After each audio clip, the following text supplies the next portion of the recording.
ഉത്തരാഖണ്ഡിലെ രുദ്രാപൂരിൽ അതരിയ ക്ഷേത്രത്തിന് സമീപമുള്ള തുറസായ സ്ഥലത്ത് നിസ്കരിച്ചതിന് നിർമ്മാണ തൊഴിലാളിയായ ഷാഹിദിന് ക്രൂരമർദ്ദനം. സംഭവത്തിൽ ക്ഷേത്ര മാനേജർ അരവിന്ദ് ശർമ്മയെ പോലീസ് കസ്റ്റഡിയിലെടുത്തു.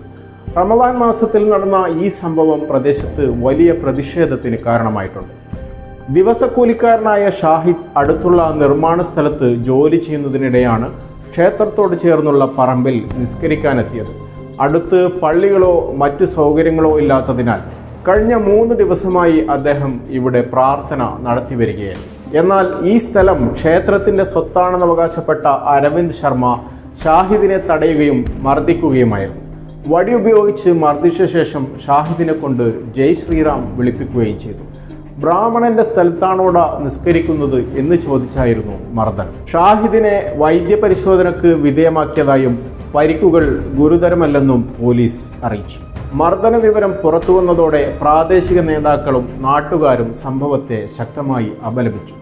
പൊതുസ്ഥലങ്ങളിൽ പ്രാർത്ഥന നടത്തുന്നതിനെ ചൊല്ലിയുള്ള തർക്കങ്ങൾ വർദ്ധിക്കുന്നത് സാമൂഹിക ഐക്യത്തെ ബാധിക്കുമെന്ന് നേതാക്കൾ ആശങ്ക രേഖപ്പെടുത്തി. പ്രദേശത്ത് സംഘർഷാവസ്ഥ ഒഴിവാക്കാൻ പോലീസ് സന്നാഹം ശക്തമാക്കിയിട്ടുണ്ട്. സമാധാനം നിലനിർത്തണമെന്ന് പോലീസ് ജനങ്ങളോട് അഭ്യർത്ഥിച്ചു.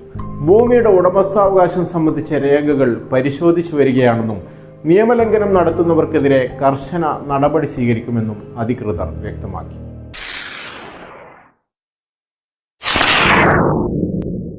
കൂടുതൽ വാർത്തകൾക്കും വിശേഷങ്ങൾക്കും ന്യൂസ് ടൈഗ് ലൈവ് TV സബ്സ്ക്രൈബ് ചെയ്യുക.